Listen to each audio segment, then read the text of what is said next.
Welcome back to our 5 Steps for Reading Success series. I'm so glad you're here. As a parent of a little one, you are setting your child up for reading success by being here, watching this information, and then implementing it with your child at home to make sure they're set up on the right foot in order to have reading success. In case you're new here, my name is Erin. I'm from littleslovelearning.com. I'm a former classroom teacher, and now I spend my days helping parents teach their kids to read correctly and effectively based on the science of reading. Now, in the first episode of this series, I shared the 5 Steps for Reading Success freebie, which I will link down below. You can grab it. But this triangle shows the 5 steps that your child needs to master and work on in order to become a strong, independent reader. We are going to dive deep into step number 1 today, which is oral language. What is oral language? Well, oral language is the ability to express knowledge, ideas, and feelings through our words. It's about spoken language, and it's also about listening comprehension, being able to listen to spoken language and also speak ourselves to express ourselves. Now, oral language is a very important component of reading success that starts when our little ones are just babies and toddlers. So we want to talk about how we can improve our children's oral language skills, how we can work on this, and why it's so crucial in order for them to become strong readers. So I have 5 really quick tips for you on how you can help develop your child's oral language skills. So number 1, you're going to talk to your little one all day long. Talking to them is more than just asking them to do things or telling them to do things. Because as parents, I know I get caught up in this too, it's very easy to use commanding language or directing your child to do something. Go put your shoes on. Go put your bowl in the sink. Go get ready for bed. But this talking to our children is more about the conversation, the back and forth. And that can absolutely start even when your little one is a baby. When they babble back to you, you can pretend like you understand what they're saying. Or when they're toddlers and you're having that back and forth conversation. They're asking you questions, you're asking them questions, you're waiting for their answer, they're waiting for your answer. It's that back and forth, that taking turns, that really helps develop their oral language. So make sure you're talking all day long. You can narrate your day, you can point things out, help them make connections. All of that is going to improve their oral language. Number 2 is hands-on experiences. When we are doing things like going to the library, going to the park, if we are visiting a farm, if we are anything that we're doing all day long with our children, we're giving them those hands-on experiences. That is actually going to help them develop their oral language skills. It also helps them make meaningful connections to words. So let's say they've learned the word for sheep and they know what a sheep looks like because they've seen it in a book. But if you visit a farm and they get to touch a sheep or hear a sheep or smell a sheep, that is going to be so much more meaningful and it's going to solidify that knowledge in their brains. So those hands-on experiences, they don't have to be expensive or cost money. They might take time to plan or they might take time to organize, but they are going to help your child develop those oral language skills as well. Number 3, we have sing nursery rhymes and other rhyming songs. When we are singing songs, especially rhyming songs, we are helping our children develop their oral language skills because they're starting to hear the sounds of our language. They're starting to manipulate the sounds by creating rhyming words. We want them to be exposed to as much language as possible. And those classic rhyming songs and those classic nursery rhymes are so good for that. There is a reason that we've all been saying them, even when we were kids, and now we pass them down to our kids. Number 4, you want to choose a variety of books to read to your child. So some might be nonfiction, some might be fiction. It's okay for them to see so many different topics in books. There's not one best type of book to read aloud to your child. You want to give them exposure and experiences to a variety of books. Some are going to be longer, some are shorter. Some might rhyme and some don't rhyme. But the point is to expose them to as many different types as possible. And then, of course, number 5, we have reading aloud every day. Now, I know that you have heard this multiple times, and you might feel overwhelmed at some of the advice to read for 20 minutes a day, which can feel like a lot. But don't feel like you need to read for 20 minutes at a time. You can absolutely break it up over the course of your day. Read a book when your little one first gets up or when they're eating breakfast, before they take a nap if they're still napping. Maybe while they're in the bath, you can read to them. Of course, before bed.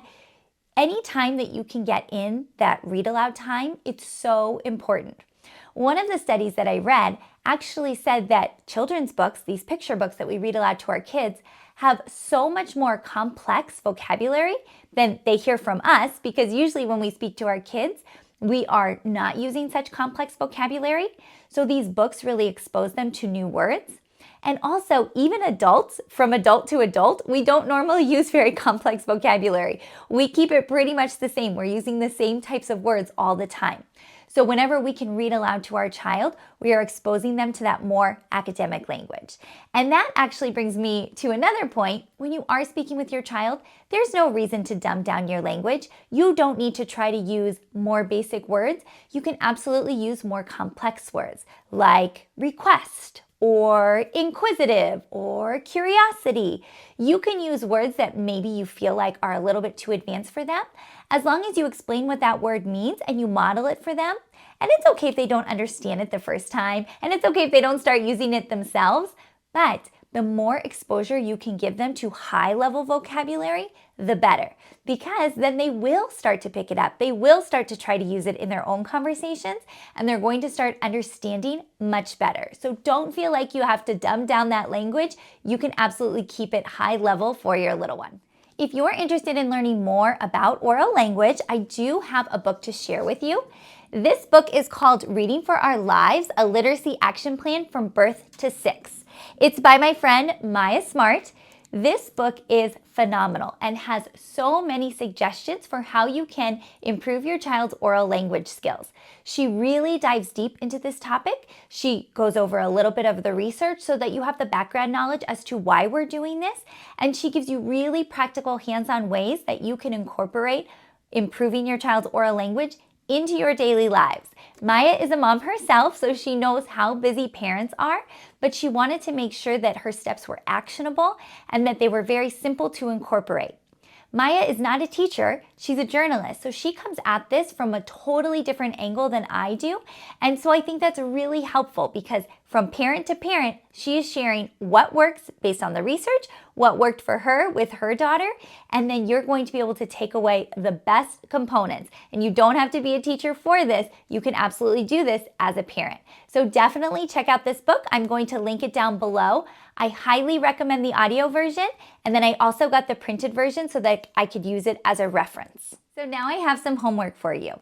I don't want you just to learn about the steps for reading success. I want you to start implementing and taking action right away. So here is your homework for oral language.